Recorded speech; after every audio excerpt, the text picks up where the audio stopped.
میرے عزیزوں یہ مجھے نہیں پتا ہماری یہ ٹینڈنسی کب سے ہو گئی، مجھے نہیں پتا ہماری یہ پہچان کب سے ہو گئی، مجھے نہیں پتا ہم نے یہ کب سے مان لیا کہ نوحہ الگ ہوتا ہے اور ماتمدار الگ ہوتے ہیں۔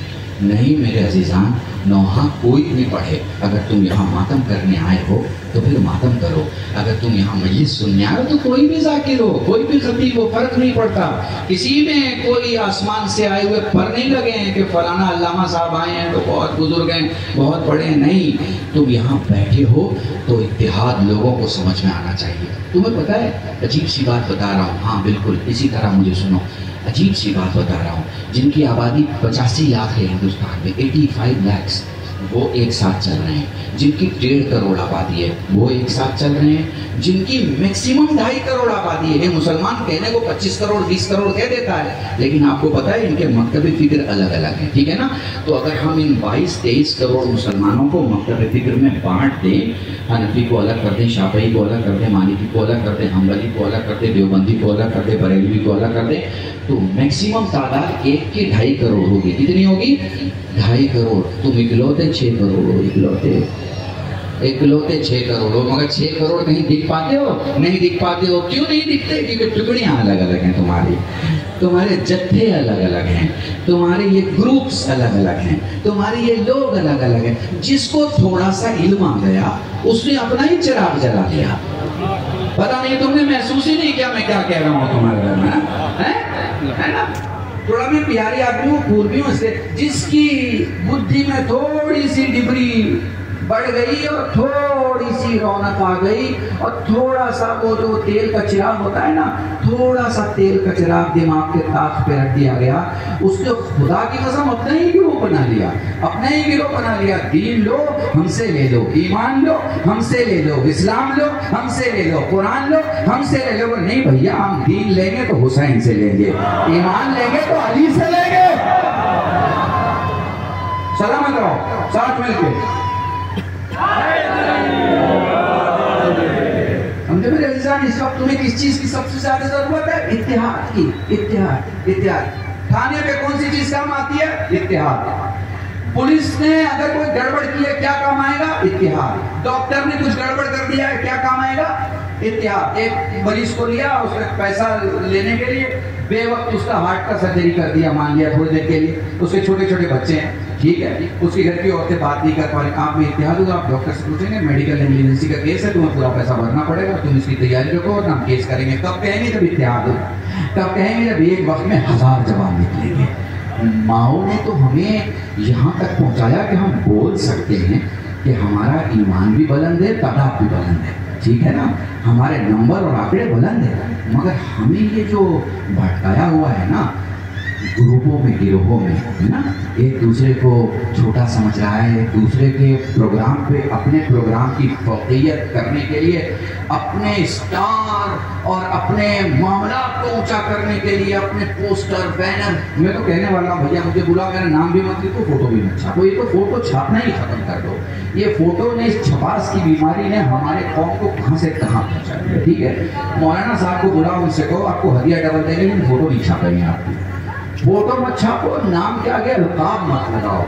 یہ عزتیں نا لفظوں میں نہیں رہتی، عزتیں لفظوں میں نہیں رہتی، عزتیں کرداروں میں رہتی ہیں، کرداروں۔ اگر تمہارا کوئی مولوی محترم ہے نا، اگر تمہارا کوئی مولوی محترم ہے تو اسے تم سے گزارش نہیں کرنی پڑے گی کہ مجھے علامہ کہو یا آیت اللہ کہو یا حجت الاسلام کہو، وہ آئے گا تو تم کھڑے ہو کے بتاؤ گے یہ ہم میں سب سے بڑا ہے۔ محسوس کر پا رہے ہو؟ محسوس کر پا رہے ہو؟ ان چیزوں کو بھی ختم کرنا ہوگا۔ آج سیلف پروجیکشن کی بات ہوتا ہے، سیلف پروجیکشن کی بات۔ سیلف پروجیکشن میں کیا ہوتا ہے؟ لوگ خود ہی اپنے آپ کو پروجیکٹ کر رہے ہیں، خود ہی پروجیکٹ کر رہے ہیں، مجھے پہچانو، مجھے جانو۔ یہ پگڑی خود کو پہچانوانے کے لیے تو نہیں پہنی تھی نا، یہ تو حسین کو پہچانوانے کے لیے پہنی تھی نا۔ یہ ٹوپی جو ہم نے لگائی تھی یہ اپنے نام و نمود کے لیے تو نہیں لگائی تھی نا، یہ تو علی کے نام و نمود کے، علی کے غلاموں کے نام و نمود کے، یہ علی کے چاہنے والوں کے، علی کے شیعوں کے، علی کے کلمہ اور علی کے نعرہ لگانے والوں کے لیے کہ پہچانو شیعہ قوم کتنی عظیم قوم ہے، شیعہ قوم کتنی بڑی قوم ہے۔ مجھے یاد آ گیا وہ آپ کے گاؤں میں، گاؤں کا نام مجھے کیا ہاں پیڈر نے ایک جملہ کہا تھا، تم اپنے مدارج کو، اپنے مرتبے کو سمجھو، اپنے مرتبے کو تمہیں اللہ نے بہت بلند بنایا، خدا کی قسم بہت بلند بنایا ہے، اپنے مدارج کو سمجھو۔ دنیا کا کوئی سلطان، دنیا کا جوان نماز پڑھنے والوں اور مانا کریں، دنیا کا کوئی سلطان یہ دعویٰ نہیں کر سکتا کہ اس کے بیت المال میں سارا پیسہ حلال ہے۔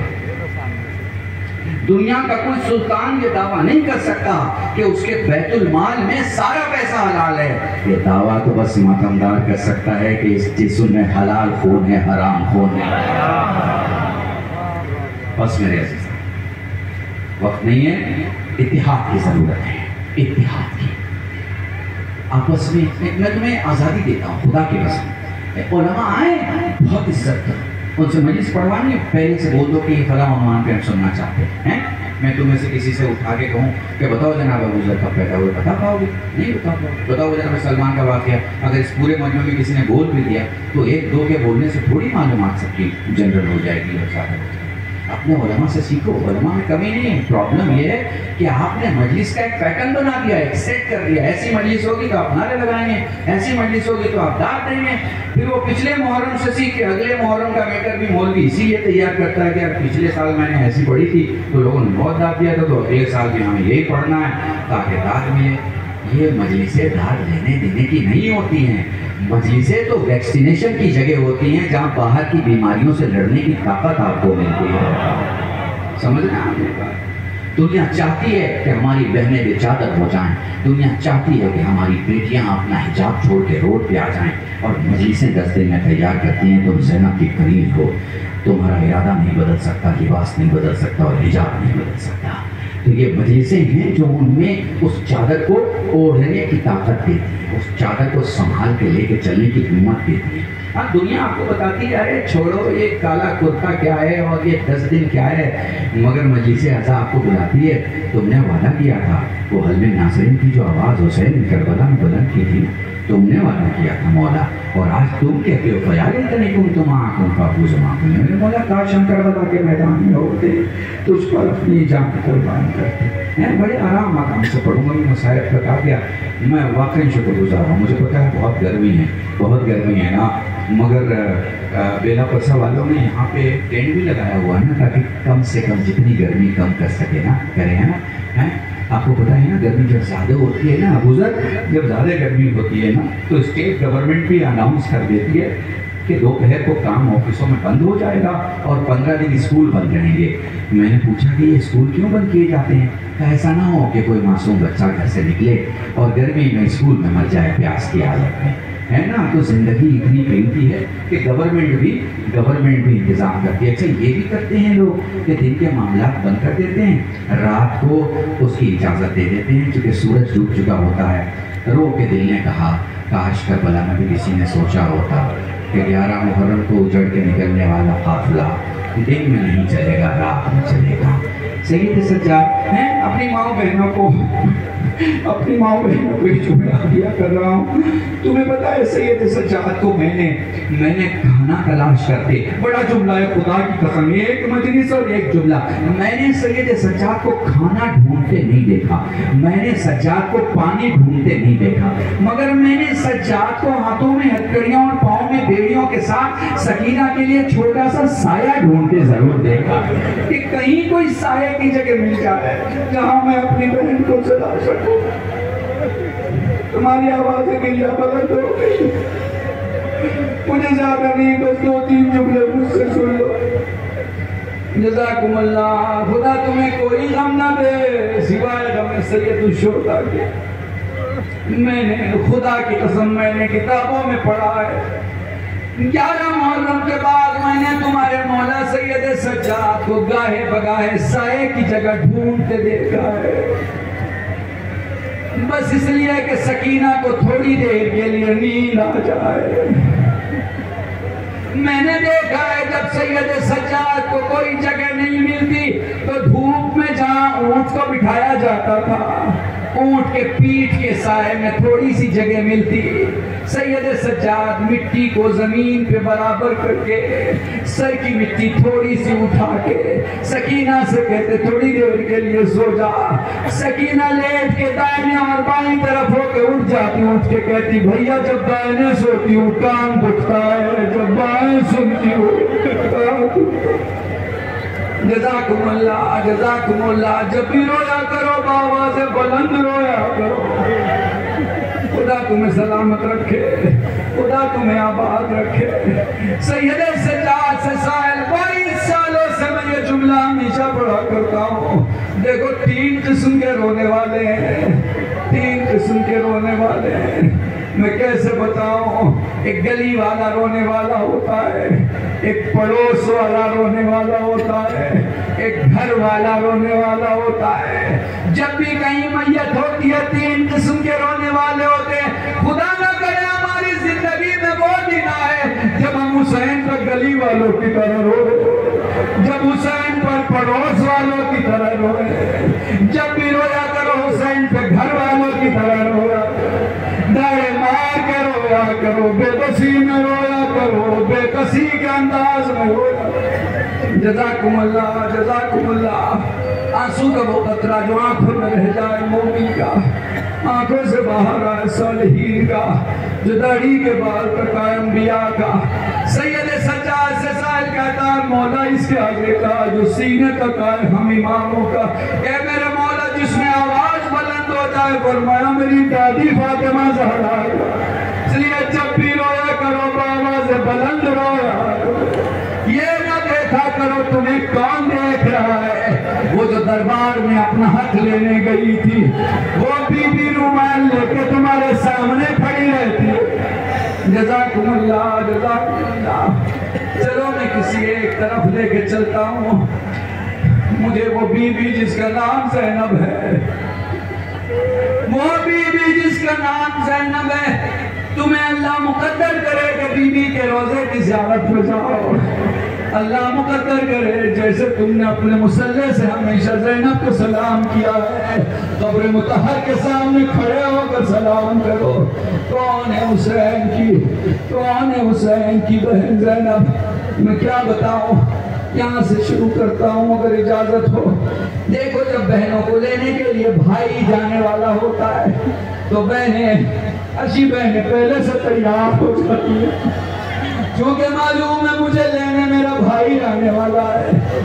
گھر کچھ کھانا بنا کے رکھنا ہو تو پہلے سے رکھ دیتی ہے، کچھ کپڑے دھونے ہو پہلے سے دھو کے رکھ دیتی ہے، گھر کی صفائی پہلے سے کر کے رکھ دیتی ہے تاکہ میرا بھائی آئے تو اسے انتظار نہ کرنا پڑے۔ ہاں حسین پہنچ گئے زینب کو لینے کے لیے۔ جیسے ہی پہنچے یہاں زینب نے نکلنا چاہے، عبداللہ نے کہا ہے مولا بس ایک خواہش ہے، عبداللہ میری زینب کو وہ لے جائے جو زینب کو واپس لائے۔ حسین نے سنا باہر نکل گئے، سجاد سے فرماتے ہیں لال جا اپنی پھوپھی کو لے آ۔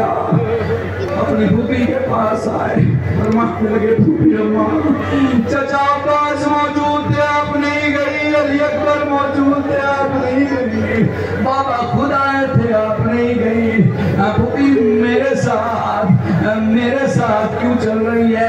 کہا میرے لال اس کا جواب میں 11 محرم کو دوں گی۔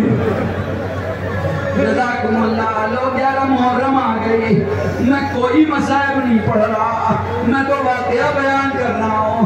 11 محرم آ گئی، سید سجاد ہاتھوں میں ہتھکڑیاں، پاؤں میں بیڑیاں، گلے میں توق خاکار۔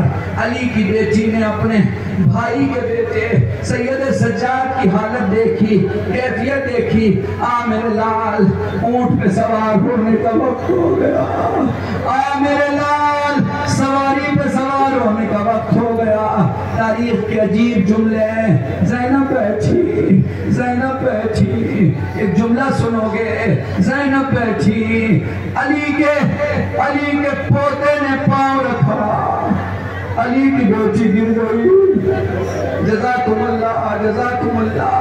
میں کیسے بتاؤں وہ علماء نے اسے کچھ یوں لکھا ہے اور کچھ یوں بیان کیا ہے کہ ایسی کیفیت تھی، خود زینب جب سوار ہونے کے لیے کھڑی ہوئی، خود زینب جب سوار ہونے کے لیے کھڑی ہوئی، سید سجاد نے اپنے گھٹنے موڑے، پھوپھی اماں آپ سوار ہو جائیں، پھوپھی اماں آپ سوار ہو جائیں۔ ادھر سید سجاد کے پاؤں پہ زینب نے قدم رکھا، ادھر سجاد گر گئے، ادھر سجاد گر گئے۔ فضا نے یہ منظر دیکھا، دوڑ کے آئی، خود سجدے کی حالت تک جھکی، زینب نے قدم رکھا، سواری پہ سوار ہوئی، قافلہ کربلا سے چلا، قافلہ کربلا سے چلا، قافلہ کوفے پہنچ گیا۔ بس ایک واقعہ، چھوٹا سا واقعہ مجلس تمام کر دوں گا۔ ایک بی بی ہے جس نے اسی کوفے میں زینب سے درس قرآن لیا ہے، ایک بی بی ہے جس نے اسی کوفے میں زینب سے درس قرآن لیا ہے، تفسیر قرآن سنا ہے۔ معلوم ہے آپ کو وہ بی بی پھر زینب سے جدا ہو گئی، وہ بی بی پھر زینب سے جدا ہو گئی، چونکہ شہزادی مدینے کی طرف چلی گئی۔ وہ انتظار کرتی تھی کوئی موقع آئے جو میری شہزادی مجھ سے ملاقات کریں، کوئی موقع آئے جب میں اپنی معلمہ سے مل سکوں، کوئی موقع آئے جب میں اپنی استاد سے جس نے مجھے قرآن سکھایا ہے اس سے مل سکوں۔ اسے کوئی چارہ نہیں دکھا کہ بی بی سے ملاقات ہوگی۔ اس نے ایک منت مانی، خدایا اگر زینب سے ملاقات ہو گئی تو میں ایک منت مانتی ہوں کہ اس شہر میں آنے والے ہر قافلے کی ضیافت کروں گی، ہر مجبور تک روٹی یا کھجور پہنچاؤں گی۔ جب بھی کوئی قافلہ کوفے میں داخل ہوتا، اس بی بی کو پتہ چلتا، یہ پہلے بچوں کے ذریعے سے روٹی اور کھجور کا انتظام کر کے بھجوا دیتی۔ ایک دن ایسا ہوا، اس کے بچوں نے اسے واپس آ کے کہا کس کے لیے یہ بھجوایا تھا؟ آج تو عجیب قافلہ آیا ہے جس کے بچوں کو ہم نے کھجور اور روٹیاں جب دی تو ایک بڑی ضعیفہ آگے آ کے ان بچوں کے ہاتھوں سے لے کے کہتی صدقہ ہم پہ حرام، جزاکم اللہ، صدقہ ہم پہ حرام ہے، صدقہ ہم پہ حرام ہے، اسے لے جاؤ، جس نے تمہیں دے کے بھیجا ہے اسے واپس کر دو۔ بچوں اور بڑوں نے بتایا وہ بی بی صدقہ حرام کہہ رہی ہے۔ جلدی سے اس بی بی نے چادر لی، چادر سر پہ اوڑھی، دوڑتی ہوئی بازار کی طرف آئی، قیدیوں کو دیکھ کے کہا قیدیوں ذرا مجھے بتاؤ تو صحیح کہ تمہارا رہبر کون ہے، بتاؤ تو صحیح تمہارے قافلے کا قافلہ سالار کون ہے۔ ایک بی بی جو ضعیفہ ہے وہ کہتی ہے میرے قریب آؤ، کیا بات کرنا چاہتی ہو؟ کبھی بھی ایک بات بتائیں، آپ نے ابھی میرے بچوں سے کہا ہے کہ آپ کے لیے یہ صدقہ حرام ہے، ذرا بتائے تو صحیح یہ صدقہ آپ پہ کیوں حرام ہے؟ تو بتا تو نے یہ نیت کیسے کی کہ تو ہر مسافر کو ہرانے والے کو صدقہ دیتی ہے؟ جزاکم اللہ، جزاکم اللہ، خدا تمہیں کوئی غم نہ دے۔ جملے سننا، جملے سننا۔ وہ کہتی بی بی میں اس شہر میں رہتی ہوں، اسی شہر میں میری بی بی زینب رہا کرتی تھی، مجھے قرآن پڑھایا کرتی تھی بہت دنوں سے، بہت سالوں سے۔ وہ بی بی اپنے بدن مدینے تھی، میری بڑی خواہش تھی، میں نے منت مانی تھی، جھکا ہوا زینب کا سر تھا، ذرا سا اٹھایا، اٹھا کے کہا ام حبیبہ تیری منت پوری ہو گئی۔ بس آخری جملہ بولو مجھے طاقت میں پڑھتا ہوں، ام حبیبہ تیری منت پوری ہو گئی۔ آپ کون؟ کہا میں وہی زینب ہوں، لیکن میں کیسے مان لوں؟ میری زینب کی ایک علامت تھی، میری شہزادی کی ایک علامت تھی۔ فرمانے لگی ام حبیبہ کون سی علامت دیکھنا چاہتی؟ کہا میری بیوی کبھی اکیلے باہر نہیں گئی، وہ جب گئی حسین کے ساتھ گئی، ذرا دکھا تو سمجھ میں حسین کہاں ہے؟ ہاتھ پسے گردن سے بندے، زینب نے نو کے نیزہ کو دیکھا، ام حبیبہ میرا حسین، اور تو خون میں ڈوبا سا، اوے بی بی کربلا میں کیا ہوگا؟ اللہ اللہ